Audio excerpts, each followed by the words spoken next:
मुजफ्फरनगर में कल जिला अधिकारी को एक 71 पेज का शिकायती पत्र दिया गया है, जो मुजफ्फरनगर में चर्चा का विषय बना हुआ है। और शिकायती पत्र देने वाले हैं मुजफ्फरनगर के समाज सेवी, देहाती फिल्म के कलाकार और पत्रकार विकास बालियान। तो बालियान साहब हमारे साथ मौजूद हैं। सीधा इनसे उस 71 पेज के जो शिकायती पत्र है उसके बारे में बात करते हैं। बालियान साहब, 71 पेज का शिकायती पत्र, पूरा जिला कल से चर्चा कर रहा है, 71 पेजों में क्या छुपा है, क्या पूरा मामला है जी? ये थोड़ा विस्तार से दर्शकों को बताइए आप। देखिए, कहने को 71 पेज है, लेकिन 71 पेज में ये इतना बड़ा गंभीर मामला है, नहीं आ पा रहा है जी। 71 पेज भी इसके लिए कम है। मैंने मोटा मोटा तौर पे जो एविडेंस थे मेरे पास, उनमें से कुछ मैंने वहाँ प्रस्तुत किए हैं जो 71 पेजों में आए हैं। हालांकि अभी भी अगर आप ये देखें तो ये तो पूरा पुलिंदा मेरे पास है। अगर आप इनकी संख्या देखें जी, तो ये हजारों में है। और आप समझ सकते हैं कि कितनी मेहनत भी मैं कर रहा हूँ सारे के सारे मामले को देखने के लिए भी, और कोई भी इसमें झूठ ना हो, सब चीज़ सही चली जाए। तो यही मैंने इसीलिए कल ये एक एप्लीकेशन है जो मैंने डीएम महोदय को दी है। इसमें कई बिंदु हैं जिसपे मैंने जांच का उनसे डिमांड करी है। ये मैंने उन्हें कहा, और इसमें तमाम चीज़ें मैंने जोड़ी हैं। टोटल मैंने इसमें लिखा भी था, स्पेसिफिक था कि 71 मैंने पेज दिए हैं इसके अंदर। कोई तो बाद में बहुत सारे विभागों ने मेरे से ये जानकारी मांगनी शुरू भी की है, और अब इसमें खुफिया तंत्र भी सक्रिय हो गया है कि ये मामला क्या है। तो वो मैं अब विस्तार से क्योंकि ये तो कागज हैं, कागज बोलते हैं जी, तो मैं ये थोड़ा सा विस्तार से आपको बताना चाहूँगा। जी, दरअसल क्या है कि हमारे देश में चिट फंड के हिसाब से, पोंजी स्कीम के माध्यम से लोगों से पैसा इकट्ठा किया जाता है। जी, और ऐसे बहुत सारे घोटाले हैं जहां इस तरह पैसा कि भाई हम बहुत जल्दी आपका पैसा दोगुना कर देंगे, और इस तरह से उनसे पैसा वसूल के और कंपनियां इधर उधर पैसा लगा देती हैं, और आम निवेशक जो है फंस जाता है। और ऐसे घोटाले बहुत हैं, इनमें सजा बहुत ज़्यादा नहीं है। जी, अभी क्या है कि सहारा ने भी इसी तरह की स्कीम बनानी शुरू की, और जो गरीब लोग थे, क्योंकि उस टाइम ना कोई जनधन खाते थे ना कोई दूसरे बैंक खाते थे, तो जो गरीब लोग हुआ करते थे उनसे 100 रुपये रोज, 200 रुपये रोज, 10 रुपये रोज, इस तरह से कि आप हमें पैसा दो और हम ये पैसा आपका 3 साल में दुगना कर देंगे। सहारा इंडिया, ये सहारा नाम से कंपनी समूह, है। सुब्रतो राय साहब की एक कंपनी थी, सहारा समूह, सहारा इंडिया, जी, उसी के अंतर्गत ये सारा का सारा खेल शुरू हुआ। और इसके लिए इन्होंने 13 लाख के करीब एजेंट, जिन्हें हम कहते हैं अभिकर्ता हम कहते हैं, कि वो इन्होंने इसमें इन्वॉल्व किए, और इस तरह से लुभावनी स्कीम निकाली कि आप अगर जो पैसा इकट्ठा करोगे 1 साल में, उसमें हम आपको 70% कमीशन दे देंगे। तो इसका मतलब अगर आपने 1 लाख रुपए इकट्ठा किए तो 70,000 आपके और 30,000 हमारे। दूसरे साल उसी आदमी से जब आप पैसा लेके आओगे तो 50% कमीशन आपका, 50 हमारा। तीसरे साल ये कमीशन देते नहीं थे। जी, तो होता क्या था कि लोग क्या है कि उसमें पैसा जमा कर लेते थे 2 पहले साल, और दूसरे साल तो वो मजबूती से करते, तीसरे साल उसमें वो कोई भी इंटरेस्ट नहीं दिखाते थे, तो आधे लोगों का तो पैसा डूब जाता था। जी, फिर भी बहुत सारे लोगों ने वहां पे जो है पैसा दिया, तीसरा साल भी कवर किया। उन्होंने कवर होने पे 3 साल पूरा होने के बाद कि हमारा पैसा दुगना हो गया, लाओ दे दो। तो उन्होंने कहा कि एक अगली योजना और भी है, वो हमारी सोसाइटी है, या क्यू शॉप में हम पैसा दे देंगे, या बॉन्ड में आपका पैसा लगवा देंगे, जी, आप ये पैसा उसमें कन्वर्ट कर दो। तो उसको बॉन्ड बना के दे देते थे यही एजेंट, सहारा के नाम से। सहारा की जगह जगह ऑफिस खुले हुए थे। जी, इस तरह सहारा ने लगभग 13 करोड़ लोगों से 2.25 लाख करोड़ रुपए इकट्ठा कर लिए। ये कौन से सन की बात है? 2003 तक, 3 तक, 2002-3 तक इन्होंने इतना पैसा इकट्ठा कर लिया। सहारा उस टाइम पीक में थी, जी, और इसके इतने एम्प्लॉइज और इनकी ड्रेसेस, और सुब्रतो राय का पूरा जलवा हुआ करता था। देश जी, के प्रधानमंत्री खुद उनके बहुत करीबी थे, अटल बिहारी वाजपेयी जी भी, और जी, तमाम चीजें।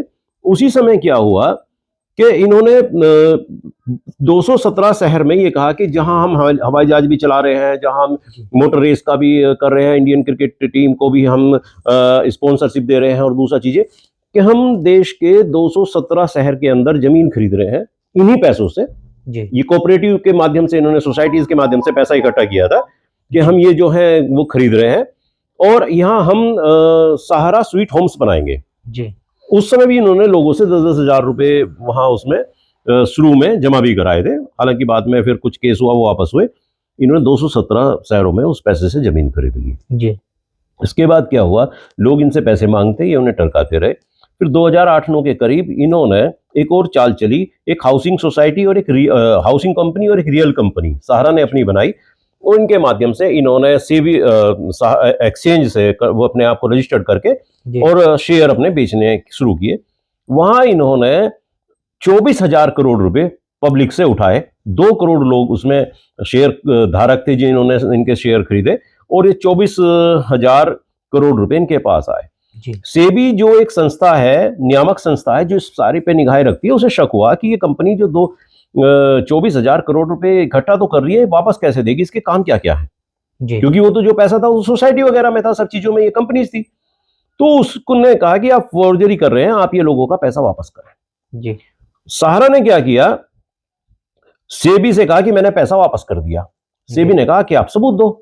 तो जी। सहारा गुस्से में आया और इसने 127 ट्रकों में बहुत सारी फाइल भर के, कार्टन बना बना के, और सेबी के दफ्तर में मुंबई पहुंचा दिए। जी पूरा मुंबई जाम हो गया, देश में बहुत बड़ी खबर बन गई कि ये हुआ क्या भाई, ये एकदम सेबी के पास। सेबी को बड़ा इंसल्ट महसूस हुई, तो उसने कहा कि इन्हें मैं रखूंगा कहां।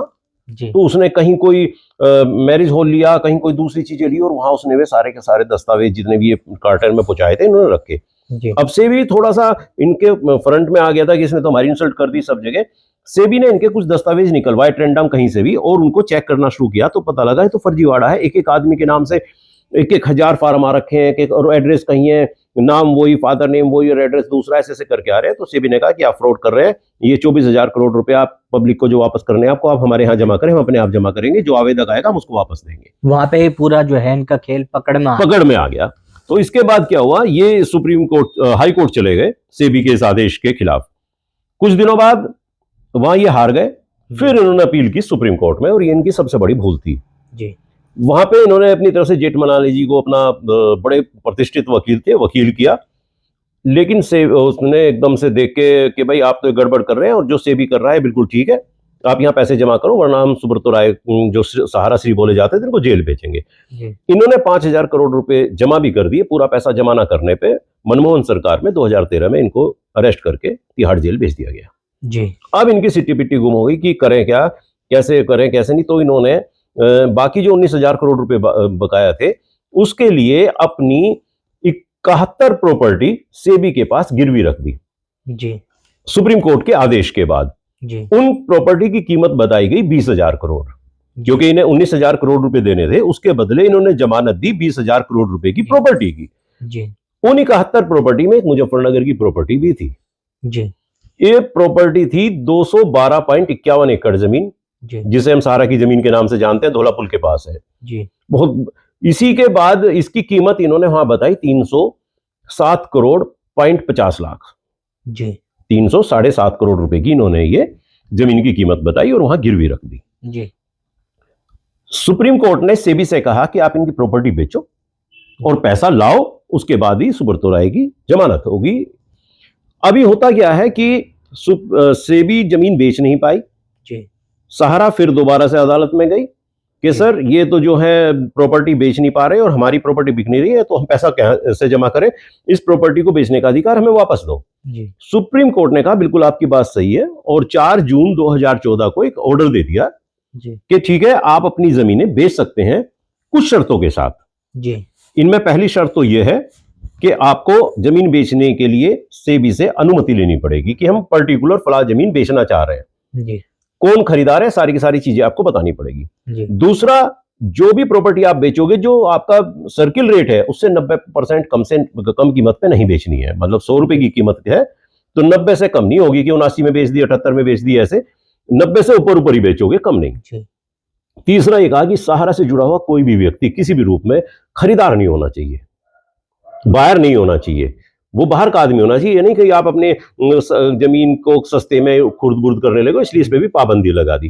जी और सबसे अहम उन्होंने एक आदेश दिया कि हम एक सेबी सहारा अकाउंट बनवा रहे हैं मुंबई के एक बैंक में, ये इसका अकाउंट नंबर है। जी आपको ये टोटल पैसा, आपकी भी और जो खरीदार होगा, जो बायर होगा, जो खरीदेगा जमीन, दोनों की जिम्मेदारी होगी, ये पैसा यहां जमा हो ताकि उन निवेशकों का पैसा वापस हो जिन्होंने का ये आपके यहाँ पे शेयर खरीदे थे। जी तो इन्होंने कहा जी ठीक है, लेकिन इन्होंने फिर भी जमीनें नहीं बेची। जी तब सेबी ने ही उन 71 जमीन में से 32 जमीन बेच दी और उसका 3,017 करोड़ रुपए उसने अपने यहाँ जमा कराया। फिर भी बहुत सारा पैसा था, सोसाइटी का था, दूसरा पैसा इसी तरीके से बचता रहा। जी इसके बाद क्या होता है कि ये दोबारा से कहते हैं कि जी हम नहीं बेच पा रहे हैं, आप जो है ये जमीन अपने हिसाब से बिकवा दें या जैसे भी है। तो इस जमीनें इनकी नहीं बिकी, 32 जमीनें ही यहाँ पे थी। केस चलता रहा, लेकिन मोदी सरकार आ गई, उन्होंने पैरोल पे रिहा कर दिया सुब्रतो राय को। लेकिन बालियान साहब, इसमें जो है लोग ये जानना चाहते हैं आपकी जानकारी में पूरा प्रकरण मैं वही आपको वही बता रहा हूँ, मैं वही आ गया हूँ, एंट्री कहाँ से हुई? मैं वही आ गया हूँ। अभी क्या होता है कि 2023 में सुब्रतो राय जी एक्सपायर हो जाते हैं जी, और 2022, 23, 24 में ही जी जो ये सहारा की 71 में से 32 संपत्ति तो चली गई थी, जो बाकी संपत्ति थी वो बिकनी शुरू हो जाती है और देश के कई हिस्सों में बिकती है। पता लगा 1000 करोड़ की संपत्ति 90 लाख में बिक 90 करोड़ में बिक गई, कोई 500 करोड़ की थी वो 50 करोड़ में बिक गई।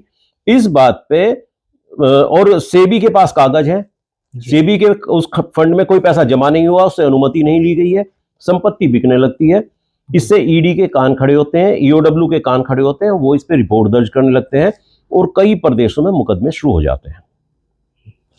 इसी बीच मुजफ्फरनगर के अंदर भी यहाँ पे एक कंपनी न्यूमैक्स के नाम से एक बनाना लगती है अपना एक बहुत बड़ा, कि भाई हम यहाँ पे एक इंटीग्रेटेड सिटी बना रहे हैं, हम इसका अनुमोदन हो गया। हमारे भी बहुत जानकार जो मेरे साथ वाले भी हैं वो इसके अंदर प्लॉट भी बुक करते हैं। तो बहुत एक दिन मुझसे कुछ लोग कहते हैं कि हमने प्लॉट जो बुक किए हैं उसमें उन्होंने हमसे जो चेक लिया है, अब कह रहे हैं कि कंपनी का नाम बदल दो, दूसरी कंपनी के नाम से चेक दो।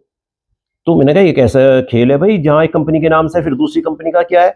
फिर कुछ दिनों बाद वे बताते हैं कि जी अब ये नगद पैसा मांग रहे हैं, कह रहे हैं कि अगर आप नगद पैसा दे दो 25% दे दो तो हम आपको मनवांछित प्लॉट दे देंगे। जो भी इसमें ऐसा नहीं पहले तो लॉटरी से मिलेगा, हम आपको मनवांछित दे देंगे कि आपको ईस्ट फेस चाहिए, कौन सा प्लॉट चाहिए, कैसा प्लॉट चाहिए। वो मेरे जानकार काफी लोगों ने इसमें इन्वेस्ट कर रखा था। जब ये चीजें पता चली और फिर उन्होंने कहा कि जी हमारे तो उन्होंने चेक ही वापस कर दिए कि, तो मैंने कहा यार ये कुछ खेल हो रहा है इसके अंदर। तो मैंने इसकी जांच करनी शुरू की, धीरे धीरे इसके अंदर जाना शुरू किया, इसके कागज देखे, फिर सहारा का ये सारी चीजें मैंने देखी। तब मुझे ये पता चला कि ये तो मामला बहुत ज्यादा गड़बड़ है, बहुत ही ज्यादा इसके अंदर चीजें गड़बड़ हो रही हैं। तो जैसे आपने बताया बालियान साहब, आपने इसकी पूरी जांच पड़ताल शुरू कर दी, फिर आपको इसमें पॉइंट कहाँ से मिले जो आपने मतलब एकदम से इतनी सारी फाइलें खोल कर इनकी रख दी? देखिए, क्योंकि मैं भाई पत्रकार भी हूँ, विश्लेषक भी हूँ, चीजों को जानता भी हूँ, समझता भी हूँ और प्रॉपर्टी के काम से जुड़ा भी रहा हूँ, तो शक तो मेरा होना स्टार्ट हो गया था और जायज भी था। फिर मैंने सहारा की तमाम कुंडली खंगालनी शुरू की और इनके ऊपर जो केसेस चल रहे थे और सेबी में जो केसेस थे वो मैंने जब देखना शुरू किया तो पता लगा यार ऐसे मामले तो बहुत जगह है और बहुत ज्यादा गिरफ्तारी हो रही है। फिर मुजफ्फरनगर में ऐसा क्यों नहीं है?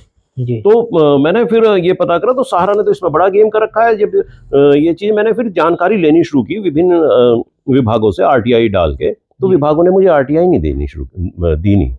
वो चाहे प्राधिकरण हो, चाहे वो निबंधक हो खतौली, मुजफ्फरनगर या फिर रेरा हो या जो भी डिपार्टमेंट में, मैंने फिर मेरा शक और हुआ कि ये कुछ छिपा रहे हैं जी। तो मैंने फिर सेबी से जानकारी मांगी। सेबी ने मुझे 29 अक्टूबर 2025 को ये जानकारी दी कि ये प्रॉपर्टी तो हमारे पास गिरवी है, आज भी गिरवी है।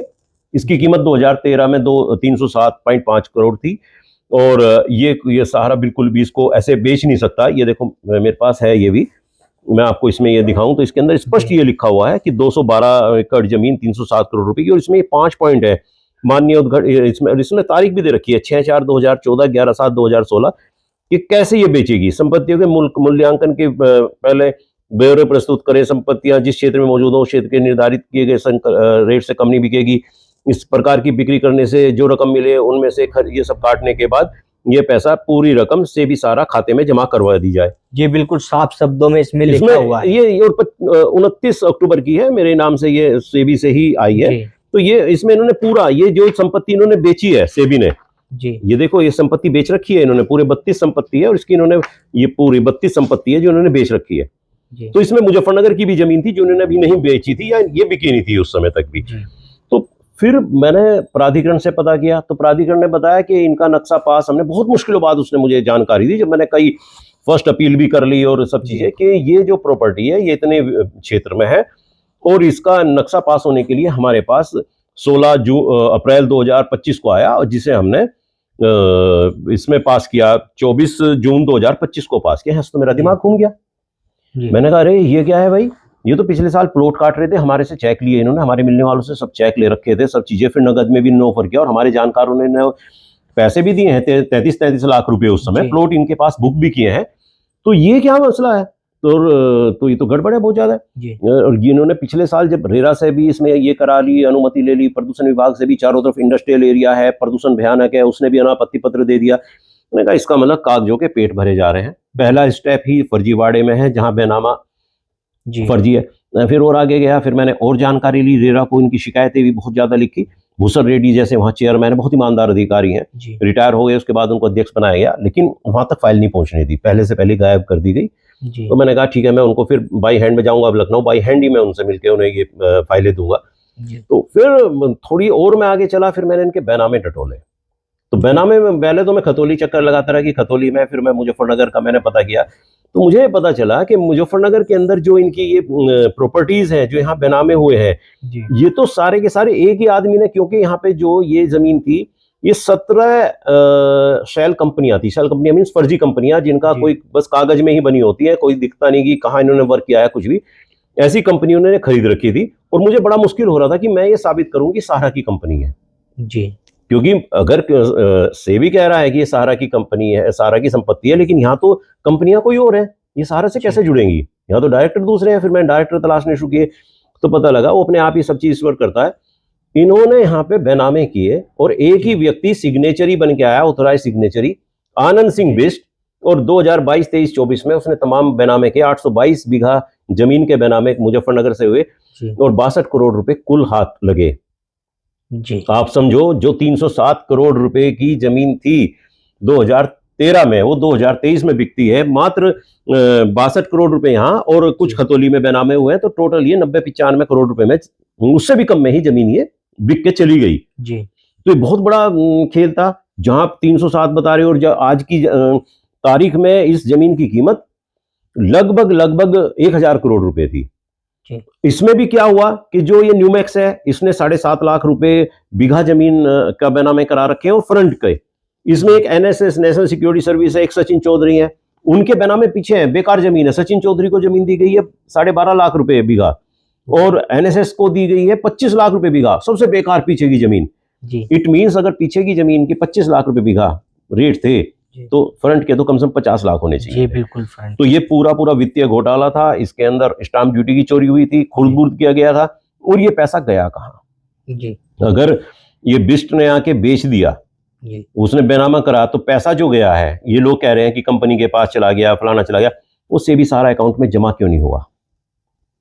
वो पैसा इनका नहीं था जी। वो सेबी का पैसा नहीं था, ना सहारा का पैसा था, ना ही वो लाला जी का पैसा था, वो उन गरीब निवेशकों का पैसा था, जो 13 करोड़ है, जो हैंड टू माउथ थे, जिनमें से बहुत सारे लोग मर चुके, जिन्होंने वो पैसा सजोया था कि अपनी बेटी की शादी कर लेंगे, बीमारों का इलाज करा लेंगे, घर बना लेंगे। तो ये, लेकिन मजा कौन ले गया उस पैसे से? ये लोग। आज तो एक मुश्त संपत्ति दिख रही है, वो टुकड़ों में से अंश पैसा इकट्ठा करके खरीदी गई जमीन थी सहारा द्वारा, झूठ बोल के, उन्हें प्रलोभन दे के। तो ये जब सारा का सारा मैंने खेल देखा, तो इसके अंदर मुझे रेरा की भी गलती नजर आई, एमडीए की भी गलती नजर आई, पोल्यूशन विभाग की भी गलती नजर आई। इसके बाद मैंने मुख्यमंत्री को चिट्ठियां लिखी, प्रधानमंत्री को चिट्ठियां लिखी, सुप्रीम कोर्ट में चिट्ठियां लिखी, सेबी के पास चिट्ठियां लिखी। अंत में थक हार के, जब ये सारा ही चीजें मैं आगे देखता रहा, मैंने फिर जिलाधिकारी के सामने पूरी चीजें, जहां जहां मैंने चिट्ठी लिखी थी, जो मेरे पास दस्तावेज थे, जो मेरे पास सुप्रीम कोर्ट के ऑर्डर थे, सेबी के आरटीआई से थे, मुजफ्फरनगर विकास प्राधिकरण के आरटीआई से थे, वो सारी चीज़ों के साथ साथ मैंने वो दस्तावेज भी लगाए, जिसमें ये क्लियर हो रहा था कि ये पिछले साल, जैसे अगर मैं आपको एक स्लिप दिखाऊं, तो आप अगर देखेंगे, तो ये तारीख अगर आप देखें, तो 4 सितंबर 2024 को, उस टाइम इनकी कंपनी दूसरी थी, न्यूमैक्स द एड्रेस प्राइवेट लिमिटेड। मतलब कितना बड़ा फर्जीवाड़ा है। आज ये न्यूमैक्स रियल कौन प्राइवेट लिमिटेड है, पिछले साल ये पैसा इकट्ठा कर रहे थे न्यूमैक्स द एड्रेस प्राइवेट लिमिटेड के नाम से, 10-10 लाख रुपए प्लॉट का ये रेट दे रहे हैं, 29,750। ये कह सकते हैं जी ये कंपनी दूसरी थी, हमने तो किसी और कंपनी में, लेकिन फिर मेरे पास इनके तमाम एडवर्टाइजमेंट थे उस समय, जो इन्होंने न्यूमैक्स के नाम से यहाँ दिखा रखा था कि 30 सितंबर तक अगर आप पैसा जमा कर दोगे तो 5 लाख की छूट। ये 4/6/2000 सुप्रीम कोर्ट का आदेश, जिसमें स्पष्ट लिखा हुआ है बायर्स के साथ क्या टर्म्स कंडीशन होंगी, किस खाते में आपको पैसा जमा करना है, कितना करना है, और उसके बाद ही actual release of the deal by SEBI to the buyer, स्पष्ट लिखा हुआ है कि जब ये सारा सिस्टम पूरा हो जाएगा, पैसा वहां जमा हो जाएगा, तब जो एक्चुअल डीड है जो सेबी के पास गिरवी रखी हुई है वो टू द बायर को दी जाएगी, तभी जब उसकी रसीद वगैरह सब वहां पे जमा हो जाएंगी। इतना स्पष्ट लिखा है, साफ शब्दों में साफ शब्दों में इसमें सुप्रीम कोर्ट का जो है। और इसमें एक और चीज मैं बताऊं, जिसमें कह देते हैं सुप्रीम कोर्ट के आदेश की बात करते हैं, 4-6 सीकरी जी का और ठाकुर साहब का, जो दोनों जस्टिस थे, उनका ऑर्डर है। इसमें देखो स्पष्ट क्या लिखा है, अगर आप कैमरा यहां फोकस कर लें, the sale proceeds be deposited by the buyer. स्पष्ट लिखा है कि इसमें क्रेता, जो विक्रेता है वो नहीं, जो क्रेता है, खरीदार जो है, बायर जो है, वो directly to the designated bank account of SEBI with SEBI Sahara refund account being number, ये Bank of India Bandra Kurla complex branch Mumbai में जमा करेगा। इतना स्पष्ट ऑर्डर होने के बाद भी ये किसी को नजर नहीं आया। ये कहते रहे कि 2024 में कोई ऑर्डर आ गया था, फलाना आ गया था, तो झूठ बोलते रहे। अभी भी इन्होंने एक, ये लास्ट है, ये आईए नंबर 2023 में पिटीशन है, पिनाक पानी मोहंती केस, ये अभी भी चल रहा है। इसमें स्पष्ट ऑर्डर किया गया है एमआर शाह जी ने और 2 जज और थे, कि जिसमें खुद अमित शाह कोशिश कर रहे हैं उन 13 करोड़ लोगों का पैसा वापस कराने के लिए, जिनका जो 13 करोड़ लोग हैं, क्योंकि उन्होंने सोसाइटी में पैसा दिया था, और सोसाइटी के मंत्री, देश के कैबिनेट मंत्री अमित शाह हैं, जो गृह मंत्री भी हैं, उन्हीं के पास ये विभाग है। उन्होंने कहा कि इनका पैसा मैं दिलवाऊंगा। उन्होंने सेबी से, सुप्रीम कोर्ट के माध्यम से, सेबी के अकाउंट में जो 24,000 करोड़ रुपए, जो अभी तक पहले मैंने बताया था ना कि 14,000 जमा हुए, वहां पे 14,000 करोड़, 9,000 बाकी थे, वो ब्याज समेत 25,000 करोड़ रुपए हो गए थे। उनमें से 10,000 करोड़ रुपए लेके एक सहारा पोर्टल बनाया है, रिफंड पोर्टल, और जो निवेशक थे छोटे छोटे, उनका पैसा अमित शाह वापस करा रहे हैं। अब तक मात्र 8,000 करोड़ रुपए वापस हुआ है, 2.25 लाख करोड़ रुपए बाकी हैं, और अभी तक 25 लाख लोगों का पैसा वापस हुआ है। 13 करोड़ लोग हैं, और आपका चाहे 1 करोड़ रुपया है, चाहे 5 करोड़ है, चाहे 50 लाख है, अधिकतम अभी आप सिर्फ 10 करोड़ का ही, 10 लाख रुपए का ही दावा कर सकते हैं, और बदले में आपको सिर्फ 50,000 रुपए मिलेंगे। चाहे आपका दावा 10 लाख का है, फिलहाल आपको केवल 50,000 रुपए ही मिलेंगे, क्योंकि अमित शाह के पास फंड नहीं है। वो तो अभी भी ये सेबी सारा अकाउंट से पैसा निकलवा के, सुप्रीम कोर्ट के आदेश के बाद, इस आदेश के बाद, जिसमें इन्होंने कहा ना कि जमीन बेच दें, ये पैसा आएगा कहां से? इन्हीं जमीनों से ही तो पैसा आएगा, जिनसे वापस जाएगा। लेकिन ये जमीन तो ये बेच चुके जी। ये जमीन तो फर्जी तरीके से बेच के मैसेडोनिया हवाला के माध्यम से पैसा जा रहा है जी। तो इन गरीब लोगों के हाथों में क्या आएगा? यहाँ पे तो कहेंगे जी ये तो न्यूमैक्स का हो गया, न्यूमैक्स की है, न्यूमैक्स प्रॉपर्टी है, नंबर 1 में कर रखा है, बेनामा करा लिया था, फिर सरकार से जो है इसमें इंटीग्रेटेड सिटी का लाइसेंस ले आए थे, अनुमोदन ले आए थे, फिर एमडीए से पास करा लिया, प्रदूषण से विभाग से पास कराया, फिर रेरा से अनुमति ले ली, इनकी है, इसमें इतने निवेशक लग गए, इतने लोगों ने प्लॉट खरीद लिए, इनका क्या होगा जी? यार ये बिकने क्यों दे रहे हो? ये निवेशक जो बेचारे अब आके यहाँ पे 50-50 करोड़ रुपए या 50 लाख रुपए और ये सब लगा रहे हैं, उनको आने क्यों दे रहे हो? पहले ही क्यों नहीं क्लियर करा लेते? जमीन को पहले ही क्लियर क्यों नहीं करा लेते?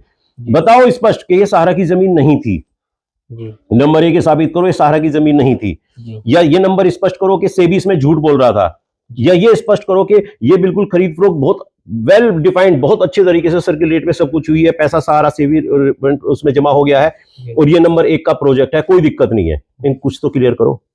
ये जमीन अगर 2,000 करोड़ रुपए की थी तो उन जो गरीब लोग थे 13 करोड़ निवेशक, उनके पास पैसा जाना था। और अगर आज की तारीख में इन्होंने पैसा दे भी दिया, ये जो बिष्ट साहब आए हैं, इन्होंने कहा लो चलो मैं पैसा वापस कर देता हूं, तो कितना पैसा देंगे? जो इन्होंने दिया होगा 98 लाख या 95 करोड़ रुपए जो भी है। तो जमीन कितने की थी? 2,000 करोड़ की। तो आपने तो सेटिंग करके फ्री में कर दिया ना। किसकी जमीन, किसका हिस्सा खा गए आप? उन गरीब लोगों का। और आवाज उठाने वाला कोई नहीं है मुजफ्फरनगर के अंदर जी, क्योंकि मुजफ्फरनगर में वे निवेशक नहीं है जिन्होंने पैसा लगा रखा है। वे बिहार में है, झारखंड में है, या पूर्वांचल में है, कलकत्ता में है, या देश के दूसरे हिस्सों में है। तो ऐसे में जब ये पूरा मामला इसमें हुआ, जनप्रतिनिधि इसमें खामोश है, पूरी तरीके से कोई बोलने के लिए तैयार नहीं। मुजफ्फरनगर आंदोलन की धरती है, किसान संगठन चुप हो गए, सब चुप हो गए, बैठ गए। मैं चीख के कह रहा हूँ, दस्तावेज दिखा रहा हूँ, कोई क्यों नहीं बोल रहा? इसका मतलब सबने अपने सिर पे चांदी के जूते लगवा रखे हैं, लाला जी के पैरों में गिर के, नाक रगड़ के कि हमें भी कुछ दे दो, हमें भी कुछ दे दो, और चुप होके घर बैठ गए। इसके अलावा क्या है? या तो यूं कहे विकास झूठ बोल रहा है जी। एक आपने बालियान साहब, डीएम साहब को एक बड़ी बात आपने कही है कि मेरे द्वारा दी जा रही 71 पेज की शिकायत में अगर कुछ भी गलत है तो मुझे तुरंत जेल भेज दिया जाए। बड़े दावे के साथ आपने ये बात की। देखिए ऐसा है कि मैंने जो भी लड़ाई लड़ी है ईमानदारी से लड़ी है, ना तो मैं जिस टाइम लड़ाई लड़ता हूँ मैं अपने आप को उस टाइम अभिमन्यु समझ के ही लड़ाई लड़ता हूँ कि मेरे चारों तरफ चक्रव्यूह होगा और मैं वापस नहीं आ पाऊंगा, वहीं मर जाऊंगा, लेकिन मैं चक्रव्यूह भेद दूंगा जिससे कहीं ना कहीं जीत का मार्ग प्रशस्त होगा। मैं ना मीडिया की मुझे जरूरत है, ना सोशल मीडिया की मुझे जरूरत है, ना मुझे जनप्रतिनिधि की जरूरत है, ना कुछ। मैं अकेला महसूस करके ही कोई लड़ाई लड़ता हूँ, क्योंकि बहुत कोई मेरा सपोर्ट करता है तो थोड़ा एक मानसिक दबाव सा भी बनता है। मैंने जिलाधिकारी महोदय से यही बात कही है कि जिन लोगों ने मीडिया के माध्यम से अपना पक्ष रखते हुए ये कहा है कि जो आवाज उठा रहा है वो ब्लैकमेलर है, तो साबित कर दे कि मैं ब्लैकमेलर हूँ। ऐसा नहीं है कि मेरे पास लाला जी ने आदमी नहीं भेजे, बहुत प्रपोजल लेके लाला जी ने मेरे पास आदमी भेज रखे हैं, मैंने रिकॉर्डिंग कर रखी है सब। लाला जी को मैं कहीं से भी कहीं तक छोड़ने वाला नहीं हूँ। उनके ही आदमी, उनके ही एम्प्लॉइज मेरे पास आके कि आप जो है आपने के जानकारों ने 2-2 प्लॉट बुक करे थे, हम उसका जो भी अंतर भुगतान है 50 लाख है वो दे देंगे आपको, जो है हम जो आप जमीन की बात है या कहीं की बात है आपको फलाना दे देंगे, करोड़ दे देंगे, 2 करोड़ दे देंगे, 5 करोड़ दे। मेरे पास हर तरह के प्रपोजल आए हैं मैं डिमांडेबल नहीं हूँ कि मेरी कोई डिमांड हो। आपके मन में उन गरीबों की आवाज बुलंद करने का ना मेरा सीधा सीधा सा है कि अगर भ्रष्टाचार हो रहा है और आपकी संज्ञान में है और इस तरीके से हो रहा है, खुला नंगा नाच हो रहा है और एक हांडी में 2 पेट हो रहे हैं, तो मुजफ्फरनगर में जो है अगर हमें जानकारी है हमें उसकी आवाज उठानी चाहिए। मैंने देखा है कि मुजफ्फरनगर विकास प्राधिकरण कोई भी अपनी प्लॉट अपने खेतों में प्लॉटिंग करनी शुरू कर दे, वहां एकदम से बोर्ड लगा देता है, मुनादी करा देता है और ध्वस्तीकरण कर देता है ताकि ऐसे बड़े पूंजीपतियों के प्लॉट बिक सके। वहां वो 5,000 रुपए गज मिल जाएंगे गरीब आदमी को, क्योंकि वो अवैध कॉलोनी है, इसलिए क्योंकि प्राधिकरण ने उसको अनुमति नहीं दी, सिर्फ इसलिए तो है, वरना जमीन तो है भाई और किसी की नंबर 1 की जमीन है। क्यों प्राधिकरण से अनुमति लेके नहीं बना, उससे पूरा डिजाइन होकर नहीं बनाया, नक्शा पास होकर नहीं बना, इसलिए वो फर्जी है, आप वहां नहीं खरीदोगे। वहीं कि ये से हमने पास कर दिया है, तो पास करने वाली में तो वही गरीब आदमी 35,000 रुपए गज खरीदेगा और अगर आपने पास नहीं करी तो उसको 5,000 में गज में जमीन मिल जाएगी। तो आप क्या करते हो बड़ी चालाकी से उसको तो ध्वस्तीकरण कर देते हो कि भाई ठीक है अब आदमी बेचारे को जमीन तो उसे घर तो चाहिए तो यहां खरीदेगा, इनके प्लॉट बिकवाने की पूरी ये कर रहे हैं। तो मेरी लड़ाई इस व्यवस्था के खिलाफ है। अभी मैं आपको इनके दूसरे प्रोजेक्ट के बारे में बताता हूं। न्यूमैक्स ने ही एक तो प्रोजेक्ट है इनका, जिस आदमी के अंदर इतनी ज्यादा एक अपराध करने की प्रवृत्ति जागृत हो जाए और जो दूसरे को ब्लैकमेलर बताए, फिर उसको नंगा करना बहुत जरूरी होता है। इन्होंने एक और प्रॉपर्टी खरीदी जिसमें मुजफ्फरनगर के बुढ़ाना मोड़ पे इंडाना फैक्ट्री थी, वो इसको इन्होंने जमीन खरीदी। हालांकि उसमें भी विवाद चल रहा है, उसके पार्टनरों में जो पहले से थे या जो ले बेच का था, उसमें मेरठ के अंदर एक मुकदमा दर्ज हो गया है, वो भी विवादित हो गई है। वहां इन्होंने जमीन खरीदी, जहां जमीन खरीदी उसकी बराबर में ही अंकुर फर्टिलाइजर है, उसमें जहरीली गैस निकलती रहती है, स्मेल्स वगैरह सब कुछ रहती है।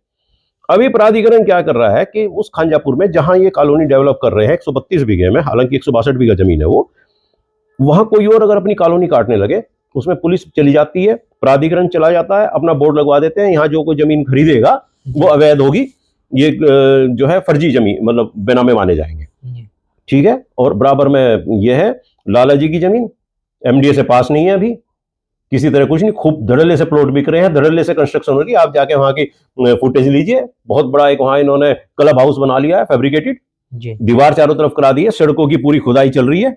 प्राधिकरण चुप रहेगा बिल्कुल, लेकिन बराबर में अगर बेचारे किसी किसान ने अपनी जमीन में प्लॉट काटने शुरू कर दिए तो उसे अपराधी बना के वहां बोर्ड लगा दिया, पुलिस गई, बाकायदा पुलिस वहां पे मुनादी करती है। लेकिन लाला जी क्योंकि पूंजीपति हैं और यहाँ मुजफ्फरनगर के सत्तारूढ़ जनप्रतिनिधियों के पार्टनर भी हैं या उनका आना जाना भी है या उच्च जाति से है, अगड़ी जाति से है, वही लोग पूरा देश संभालते हैं, तो लाला जी की तरफ आंख नहीं उठेगी। अभी मैं आपको इसमें एक चीज और बताऊं, प्रदूषण विभाग उत्तर प्रदेश ने इनको एक अनुमति दी है कि ठीक है आप इसके अंदर कंस्ट्रक्शन कर सकते हैं, इसके लिए आपको इतना बोरवेल लगाना पड़ेगा, इतने 400 कितने केडी का आपको उसमें STP प्लांट लगाना पड़ेगा, बहुत सारी चीज इस तरह से कह के उसने इन्हें एक अनुमति दे दी है कि आप इसमें कंस्ट्रक्शन शुरू कर सकते हैं लेकिन अभी जब तक हम उसको शुरू करने की अनुमति नहीं देंगे तब तक नहीं कर सकते। मतलब इन्होंने कहा है कि हाँ ये हो जाएगा, लेकिन वो जब काम शुरू होगा वो हम COT जो होगा वो हम बताएंगे आपको, लेकिन उसमें एक शर्त है कि जो अंकुर फर्टिलाइजर है इससे आप कम से कम भी 200 मीटर दूर से कंस्ट्रक्शन काम शुरू करेंगे, क्योंकि ये जहरीली गैस इसमें से आ सकती है, कभी भी आवासीय क्षेत्र में रहने वाले को हमेशा उससे नुकसान रह सकता है। इसलिए जो भी ये जगह इसकी अगर यहाँ दीवार करती है तो आप सीधी एक लाइन करके 200 मीटर करके फिर इससे आगे आगे कंस्ट्रक्शन करेंगे, और जो 200 मीटर का ये आपकी इसकी जमीन जुड़ी हुई है जहां कहीं भी, उस जगह आप 200 मीटर को ग्रीन बफर जोन डिक्लेयर करेंगे और वहां सिर्फ ग्रीनरी होगी, हैवी प्लांटेशन होगा, वहां कोई भी तरह का निर्माण कार्य नहीं होगा जी। लेकिन इन्होंने उस मिली हुई दीवार से ही निर्माण कार्य शुरू कर दिया। एमडीए से नक्शा पास नहीं है जी। और जमीनें बिकनी शुरू हो गई हैं, जो है लोगों को प्लॉट आवंटित करने शुरू कर दिए, झंडे वहां लग गए हैं, सब चीजें। और मुजफ्फरनगर विकास प्राधिकरण मौजूद है मुजफ्फरनगर में, आंखें नीचे हुए है, क्योंकि कोई भी कहने सुनने वाला नहीं है।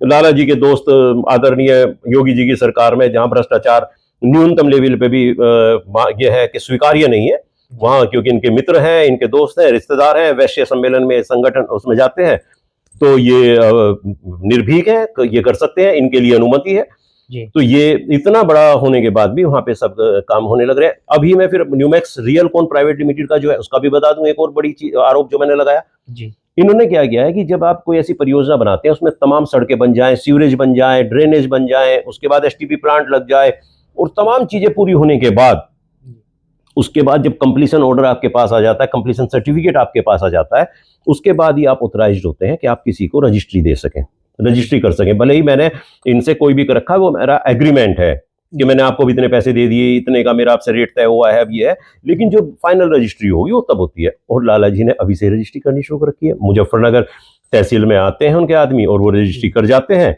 कितना बड़ा खेल है, ना रजिस्ट्रार इसमें कुछ कह रहे हैं, ना इसके अंदर एमडीए कुछ कह रहा है, ना इसके अंदर सरकार की तरफ से और कुछ वित्तीय स्टैंप भी आते होंगे, सब चीज आते होंगे, कोई आवाज ही नहीं उठ रही है, ना कोई कंप्लीशन है, ना कोई पूछने वाला है। तो धक्का पेल है, बस चलते रहो। मुजफ्फरनगर है और होगा, जब बड़ी बड़ी जगह में हुआ है, लेकिन विचारणीय प्रश्न है। मैंने वही जिलाधिकारी महोदय से कहा है और उनको मैंने सबूत भी, इसमें साक्ष्य भी दिए हैं कि जब पूरे देश के अंदर कई जगह ईडी बड़ी कार्रवाई कर रहा है और इसमें एफआईआर तक और ये सब की सब चीजें हो रही हैं, तो फिर आप कैसे मुजफ्फरनगर इससे अछूता है। तो ये जो है उन्होंने अभी कोई इसमें बताया नहीं भाई कैसे ये चीजें होंगी। उन्होंने कहा मैं जांच करूंगा और उन्हें सारी की सारी चीजें जितने भी मेरे पेपर्स थे वो अपने पास इन्होंने डीएम साहब ने ले लिए, 71 पेज उसके अंदर है। तो ये अगर आप देखें, ये ओपी श्रीवास्तव, ये घोटाला, यही घोटाला है। अगर आप पूरा पढ़ें इसके अंदर मध्य प्रदेश में कितनी कितनी पौने पौने उसमें जो है दाम में बेची गई जमीन के मामले में ही जब ये इनके बड़े बड़े अधिकारी गिरफ्तार हो रहे हैं, ईडी ईओडब्ल्यू इसमें मुकदमा दर्ज कर रही है, सीआईडी इसके अंदर मुकदमा कर रही है, मुजफ्फरनगर इससे अछूता क्यों है। तो इसीलिए अल्टीमेटली मैं शिकायत सब जगह कर चुका हूँ। ये पूरा पुलिंदा है, हर किसी के पास है। देखिए अगर आप इसमें कहीं किसी के पास भी देखेंगे, मैं रेरा में लगातार सूचना मांग रहा हूं इनसे, लगातार मैं रेरा कोई भी चीज़ है, मेरी हर अपील भी मैं इनके अंदर कर चुका हूं, फर्स्ट अपील। इसके बाद राज्य सूचना आयुक्त में भी मैंने इसके अंदर किया है, सेबी में भी मैं फर्स्ट अपील कर। तो जब मुझे अगर जवाब नहीं देंगे या कागज रोकेंगे, अल्टीमेटली मुझे अदालत में जाना पड़ेगा और अदालत साक्ष्य मांगती है। अदालत में जाके हम ऐसे नहीं करेंगे ऐसा हुआ होगा, हमें साक्ष्य देने पड़ते हैं, रजिस्टर देने पड़ते हैं, सर्टिफाइड कॉपी देनी पड़ती है। ये लोग नहीं दे रहे तो मैं वहाँ आप ये कहूँगा कि सर मैंने ये इतनी चीज़ें हर विभाग को भेजी थी, अब इन्होंने मुझे सर्टिफाइड कॉपी नहीं दी तो उसमें मैं क्या करूं, मुझे जानकारी नहीं दी तो मैं क्या करूं। ये अपने आप जाके फिर जवाब देंगे। और कोर्ट बहुत सख्त होता है जी, कोर्ट बहुत सख्त होता है, वो बुरी तरीके से फंस जाता है। अभी मैं इस आपको थोड़ा सा बात और बताऊं, सहारा ने अभी 14 अक्टूबर को जी सुप्रीम कोर्ट में एक अपील की है, क्योंकि इसके दोनों बच्चे यहाँ से भागे हुए हैं जी। अपील करके इसने कहा कि सर इनकी प्रॉपर्टी जितने भी पैसे हैं लोगों के मुझे वापस करने हैं, लेकिन मेरी जमीन पे किसी ने कब्जा कर लिया, किसी ने कैसे, मैं वापस नहीं कर पा रहा हूं, इसलिए मैं अपनी तमाम 88 संपत्ति अडानी को देना चाहता हूं एक मुश्त पैसे में। ये मुझे 1.5 लाख करोड़, 2 लाख करोड़, 1.25 लाख करोड़ या जो भी होंगे 1 लाख करोड़ मुझे देंगे। मेरे ऊपर जितनी भी देनदारी है मैं उससे भी मैं जमा करा दूंगा, वहां से उस सबका पैसा वापस चला जाएगा, जो भी निवेशक है उनका पैसा वापस चला जाएगा, कुछ बचेगा तो मैं मेरे पास आएगा, नहीं बचेगा जो देनदारी होगी वो मेरे बाकी रहेगी। तो सुप्रीम कोर्ट ने जब ये बात कही तो सरकार खुद अमित शाह जी की तरफ से, क्योंकि वो बहुत परेशान है कि भाई इतना पैसा इन्होंने मार रखा है, उन्होंने भी सरकार की तरफ से वकील वहां भेजे, तुषार मेहता सॉलिसिटर जनरल वहां पहुंचे। उन्होंने कहा कि ये राष्ट्र हित का, जनहित का मामला है, पब्लिक से जुड़ा हुआ है, 13 करोड़ लोगों से जुड़ा हुआ है, इसमें हमें भी सुना जाए, ऐसा नहीं आप सीधे सीधे भूमि ट्रांसफर वहां कर दें। तो उनको भी सुना गया, उसकी तारीख लगी 17 नवंबर। 17 नवंबर में से पहले ही 14 अक्टूबर को ही सुप्रीम कोर्ट ने उसमें शेखर नफाड़े हैं, एमिकस क्यूरी उन्हें बोलते हैं, न्याय मित्र बोलते हैं, उनकी जिम्मेदारी लगाई कि आप इनकी वैल्यूएशन करें, आप इनकी जो डीड है वो देखें, आप इनके टाइटल देखें कि क्या ये 88 संपत्ति सही है। तो शेखर नफाड़े की जिम्मेदारी लगी। उनका जवाब आया इसी 17 तारीख में, 17 नवंबर में। उन्होंने कहा सर जो ये 88 संपत्ति थी इसमें से 34 संपत्ति तो इनकी या तो बिक चुकी है या उस पर किसी और का कब्जा है या टाइटल किसी और के पास है, वो फ्रेश नहीं है, 54 संपत्ति इनकी ठीक है। ये सुनने के बाद सहारा की तरफ से उनके वकील कपिल सिब्बल खड़े होते हैं और बोलते हैं कि सर सहारा की बहुत सारी जमीन फर्जी दस्तावेज से, फर्जी डायरेक्टर बनके और दूसरे तरीके से औने पौने दाम में जगह जगह बेच दी गई हैं, इसलिए हमसे ये गलती हुई है। जो ये 35 संपत्तियां भी हमारी हैं, 34 संपत्तियां हमारी ही हैं, लेकिन ये फर्जी तरीके से बेची गई हैं, ये भी हमारी वापस होनी चाहिए। इसका मतलब मुजफ्फरनगर की जमीन भी फर्जी तरीके से बेची गई है। ये तो सुप्रीम कोर्ट में खुद सहारा कह रहे हैं। देखो अब ये सारी चीज आपस में फंस गई है। अगर ये सहारा ने जमीन बेची तो वहां पैसा जमा क्यों नहीं किया, और इसका पैसा कहां गया, किस किस तरह से हुआ, तो ये फ्रॉड है। और अगर ये सहारा ने नहीं बेची, सेबी के पास कागज रखे थे और कोई आदमी आके यहाँ पे बेच गया, तो भी ये फ्रॉड है। तो हर हालत में ये जमीन फ्रॉड है।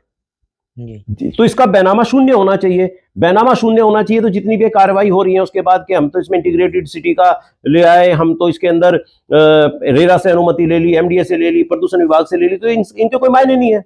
अगर वो बैनामे शून्य हो जाते हैं तो जितने भी इसमें लोग आ रहे हैं उनके भी बैनामे शून्य है या उनकी रजिस्ट्री शून्य है या उन्होंने जो पैसा फंसाया फंस जाएंगे सब। जी, तो पहले ही क्यों नहीं रुकवा देते भाई? या विकास को जेल भेज दो। अगर विकास झूठ बोल रहा है या विकास फर्जी अपनी मनगढ़ंत कहानी कर रहा है इसको बदनाम करने के लिए, प्रोजेक्ट को फेल करने के लिए, विकास को जेल भेज दो। और नहीं तो फिर स्पष्ट आके यहाँ पे जो है प्रशासन, जिलाधिकारी महोदय इस बात में कह दे कि बिल्कुल फेयर है, इसमें कोई प्रॉब्लम नहीं है। जी, तो बालियान साहब कहाँ तक आप इस लड़ाई को लड़ोगे? अभी जैसे आपने मुजफ्फरनगर जिलाधिकारी से मुलाकात की है, आश्वासन आपको मिला है, कितने समय तक आप इसका इंतजार करेंगे और आगे कहां तक आप इस पूरे मामले को लेकर जाने वाले हैं? क्योंकि आपके द्वारा बताई गई बातें और दिखाए गए सबूत के अनुसार तो बड़ा घोटाला है और बड़ी गड़बड़ी यहाँ पे हो रही है। बहुत बड़ा, हजारों करोड़ रुपए का घोटाला है। मैं आपको और भी लोग शिकार होने जा रहे हैं। अगर आप किसी की जेब में से एक पर्स मार के भाग लो सड़क पे से और उसमें मात्र 200-400 रुपए हो तो पब्लिक उसे पकड़ के मार देगी। जी, सिर्फ 200-400 रुपए अगर कोई आपका पर्स काट ले ना, क्योंकि वो आपका जबरन चीज छीन के ले गया। और ये घोटालेबाज ये करोड़ों करोड़ों रुपए लेके बैठे, 2.25 लाख करोड़ रुपए है, 100-1000 करोड़ रुपए की जमीन मात्र 98 करोड़ रुपए में। ये क्या है? इनके लिए कोई सजा नहीं होती, सिर्फ 2 साल 4 साल आप जेल में काट के आओ। हिंदुस्तान का कानून ऐसा है। फिर ये प्रॉपर्टी आपकी है, मेहुल चोकसी आपका पैसा लेके भाग जाएगा जी, मोदी, नीरव मोदी आपका पैसा लेके भाग जाएगा जी, किंगफिशर वाला आपका पैसा लेके भाग जाएगा, सजा किसी को है नहीं। तो ये सबसे आसान है हिंदुस्तान के अंदर। अभी भी मैं एक बात और आपको बताऊं, मुजफ्फरनगर के चिकित्सकों से लेकर दूसरे लोगों ने एक आदमी के ऐसे ही झांसे में आके बहुत सारा पैसा लगाया और प्रॉपर्टी ले ली ईस्ट साउथ साइड में। और उसने आके जब कुछ दिन तो उन लोगों को पैसा दिया, अच्छा पैसा दिया, फिर उसके बाद वो आदमी गायब हो गया और वो सारे परेशान है। कई करोड़ रुपए मुजफ्फरनगर के फंसे हैं। अब वो आदमी जेल में है, मुजफ्फरनगर में, नंदा नाम है। और उससे अगर बात करो तो उसका कहना सिर्फ यह है, अरे कोई दिक्कत नहीं है, 2 साल की जेल और काट लूंगा, बाकी इतना पैसा तो मेरे पास आएगा, मेरी कई पुश्ते आराम से कर लेंगी। तो इनका यही है, सारा श्री तो स्वर्ग सिधार गए, पुश्ते उनके मैसेडोनिया में इन्होंने नागरिकता ले ली और वहां जाके अब इनका कुछ बिगड़ने वाला नहीं है। ऐसे नीरव मोदी चले गए, पूरे प्रकरण को वही मैं बता रहा हूँ कि मैंने जिलाधिकारी महोदय के पाले में गेंद फेंकी है। बहुत ईमानदार अधिकारी माने जाते हैं और सुनते भी हैं जी। वो जहां तक कर पाएंगे। लेकिन मुझे ये भी मालूम है कि जिलाधिकारी जिले का सबसे बड़ा अधिकारी होता है, लेकिन ऐसे ही प्रकरण में हरिद्वार के जिलाधिकारी ने आवाज उठा के ऐसी चीजों को रोक दिया था, उनका उसी दिन ट्रांसफर हो गया था। तो मुझे ये भी पता है कि प्रशासनिक अधिकारी के ऊपर कितना जबरदस्त दबाव होता है। लाला जी के हाथ छोटे नहीं है जी। तो अंत मुझे इसका अदालत ही नजर आ रही है। अदालत नहीं तो उसके बाद मैं कुछ ऐसा करूंगा, अपने साथ आत्मघाती कदम ऐसा उठाऊंगा जहां सरकार को, अब मेरे पीछे हजारों लाखों लोग खड़े होंगे, ये 13 करोड़ लोग खड़े होंगे कि हमारे लिए उसने जान दी है। मैं ऐसा कदम उठाऊंगा कि इसमें जांच होगी जरूर और जो भी इसके अंदर गलत था, जो भी इसके अंदर सच था, वो सब सामने आएगा। तो मैं अपनी लड़ाई, मेरी लड़ाई का अंत नहीं है, लेकिन जो गलत किया है मुजफ्फरनगर के अंदर, और मैं इसलिए कर रहा हूं क्योंकि मैं अकेला हूं। अगर मैंने सारे साक्ष्य लोगों को दिए हैं, मैं अगर ब्लैकमेलर हूं या इस तरह की चीज है तो मैं साक्ष्य अपने पास रखूंगा, मैं बांटूंगा नहीं। और आज से नहीं मैं लिख रहा हूं, साल भर से लिख रहा हूं। लेकिन यहाँ के जनप्रतिनिधियों का खामोश रहना, इसके अलावा जो अपोजिशन है उनका भी खामोश रहना, किसानों का भी खामोश रहना। इसके अंदर एक किसान थी, महिला किसान, शिरोमणि नाम है उसका, उसके भी दस्तावेज मैंने लगाए हैं। उसकी ज़मीन कब्जा ली थी 4 बीघा।